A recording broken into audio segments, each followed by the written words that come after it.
Pinterest is a free website and it's a great tool for teachers.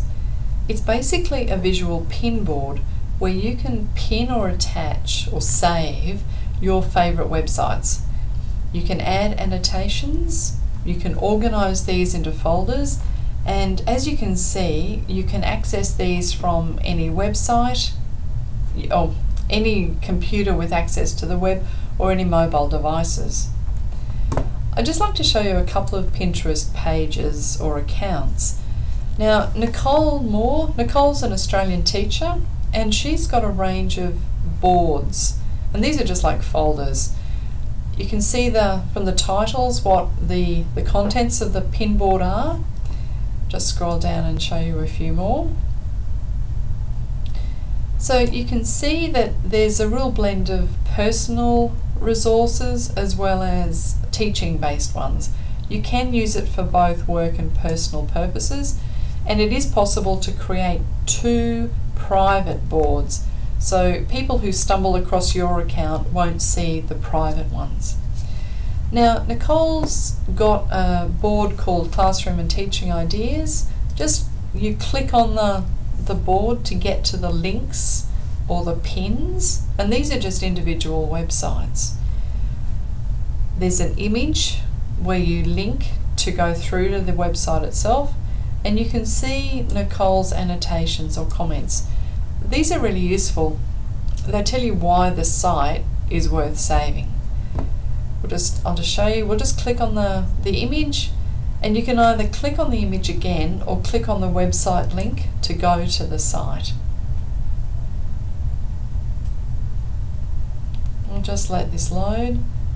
So this is a blog post or someone's website. Nicole has saved this particular page. Okay, I'll just close that down.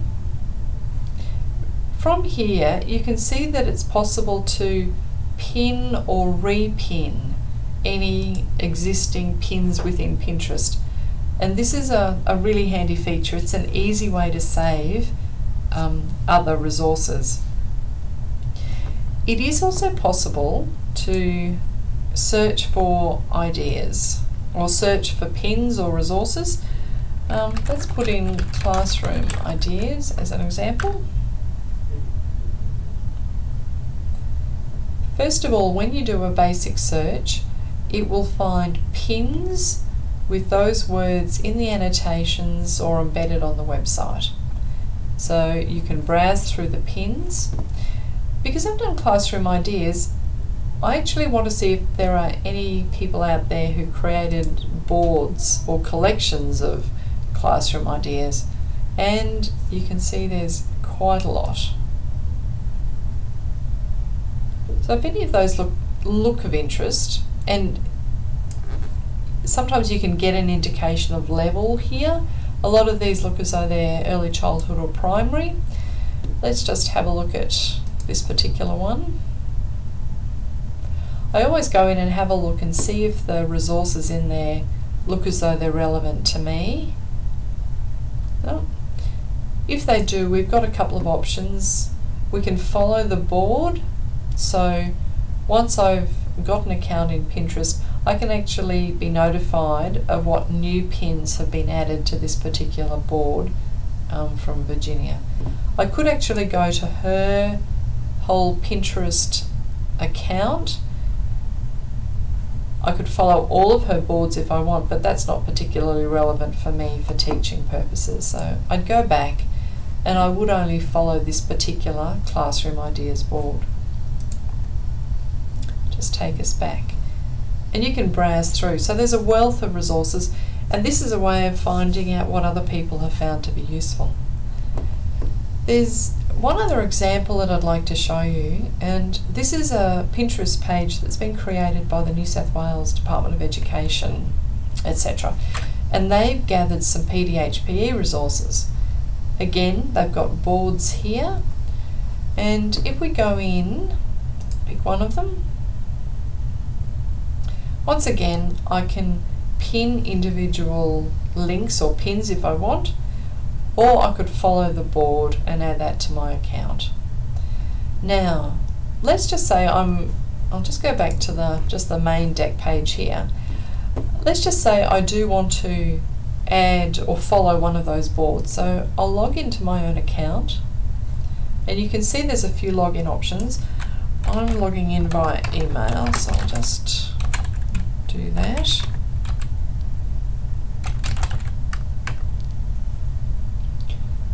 Hopefully I've remembered it. Oh, that's looking good. So I'm now logged in as me. These resources look good, so I'm going to follow the entire board. And at any point, if you decide that you want to unfollow them, it's easy to do. What was I going to show you next? Oh, I know. As well as following boards or pinning or repinning individual sites, if you happen to find a website that looks of interest, and I thought this blog post was relevant to the discussion, so I want to keep a copy of this, I'll just copy the URL at the top of the screen. I'll go back to my Pinterest page, and you can see the add symbol. I'm going to add a pin from a website.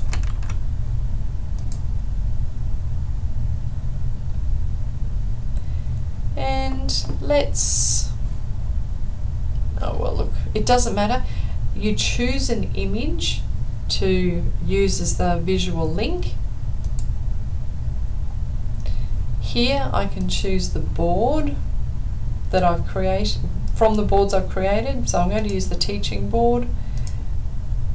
This particular pin is blog posting on teachers using Pinterest. Some good ideas. I can put in whatever I want, and I'll pin that. Okay. Other people have pinned this particular page. And theoretically, I'll go back to my Pinterest account. I'll just click on Pinterest now, and in a few minutes, the pin will appear with all of my other pins on Pinterest. Having a look at this, Barbara Braxton, Australian Curriculum Resources. I follow this particular board. She's a teacher librarian who's collecting resources to support the Australian curriculum, so I'm keeping an eye on those sort of things. I also have a number of boards myself, and you can see here under teaching, oh good. So there we go, that's the pin that I've just created. My annotation, the image that I chose. If I want, I can edit it at any point and I can send it to anyone of interest. It's worth exploring Pinterest. It's a great resource, a free tool, and as you can see, lots of teachers are beginning to use it. Good luck and happy experimenting.